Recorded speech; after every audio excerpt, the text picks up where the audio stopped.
माझं सुदैव.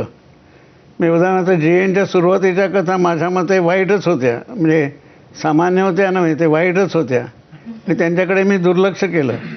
ज्यावेळेला ते चांगलं लिहायला आले त्यावेळेला सुदैवानं त्यांनी मला विचारलं, मी ती स्टोरी सांगितली असेल की त्यांनी त्यांचे वर्गमित्र पांडुरंग कुमटाचे माझे मेव्हणे होते, त्यांना विचारलं की मला एक 150 पानाचं पुस्तक छापायचं आहे, तर किती खर्च येईल. तर कुमठाने सुदैवानं मला विचारलं. मी म्हटलं खर्च वगैरे काय नाही, मला ते कात्रणं पाठवा. आणि तेव्हापासून त्यांच्या सगळ्या उत्तम कथा मीच प्रसिद्ध केलेल्या आहेत. आणि किंबहुना ती जी 8 पुस्तकं आम्ही प्रसिद्ध केली त्यातली प्रत्येक कथा ही अतिशय सुंदर आहे. तर त्यांच्या जन्मशताब्दीच्या निमित्तानं त्यांच्या बहिणीची इच्छा होती की मी एक त्यातनं निवडक कथांचं पुस्तक करावं. तर मी त्यांना म्हटलं सगळ्याच कथा चांगल्या आहेत आणि मी कुठल्याही वाईट अर्थानं म्हणत नाही किंवा काम टाळण्यासाठी म्हणत नाही, पण त्यांचा आग्रह होता म्हणून मी केलं ते शेवटी. आणि त्यावेळेला माझ्या लक्षात आलं की जी.एवर कुठलाही शिक्का मारणं की तो दुर्बोध आहे किंवा ते नियतिवाद आहे हे चुकीचं आहे. ते ही इज अ फिलॉसॉफर, तत्त्वज्ञ, आणि तत्त्वज्ञ जसं प्रश्न निर्माण करतो त्याची उत्तरं कोणी शोधत बसावं, परंतु प्रश्न विचारणं हेच तत्त्वज्ञाचं काम आहे.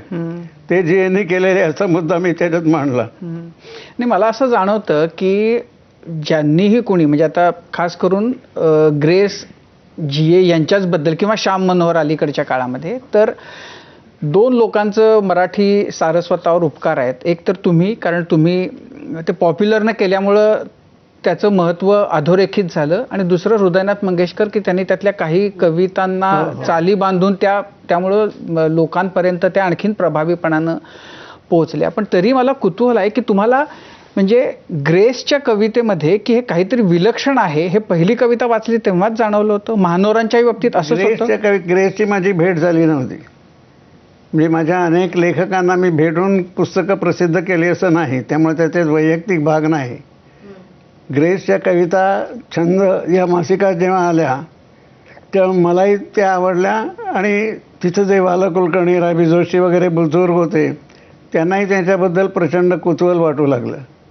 आणि त्यामुळं पत्रव्यवहारानं आम्ही हे सगळं केलं. त्या पत्रात तो गमतीचा भाग आपल्याला कदाचित माहीत असेल की त्यांनी मला लिहिलं, मी अमेरिकेला चाललो होतो, म्हणाल तुम्हाला तिथे इनग्रिड बर्गमन जर भेटल्या तर मी माझं पुस्तक तिला अर्पण करणार आहे, तिला सांगा. तर मला काही ती रस्त्यावर भेटणार होती का? तर तो सगळा इतिहास मी सांगत नाही, पण माझी प्रत्यक्ष भेट झाली तिची लंडनला, आणि ती अत्यंत चांगल्या रीतीनं वागली, आणि तो एक मोठा किस्सा आहे.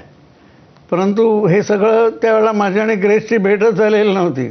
अच्छा, म्हणजे तुम्ही ग्रेसांचं ते इनग्रिड बर्गमनला दिलेलं अर्पण केलेलं पुस्तक घेऊन जेव्हा तिला भेटला तोपर्यंत तुमची भेट नव्हती? अरे, पण मग त्याच्यानंतर मग तुमच्याकडे आणखीन असे कोणी आले का की आम्हाला वैजयंती मालाला भेटवा, हेमा मालिनीला भेटवा? नाही, पण आणखी कोणालाही भेटण्यासाठी मी गेलोही नसतो. इनग्रिड बर्गमनचा मलाही अतिशय आदर होता म्हणून मी कबूल झालो. दुसरे मॅरिलिन मनरो म्हटलं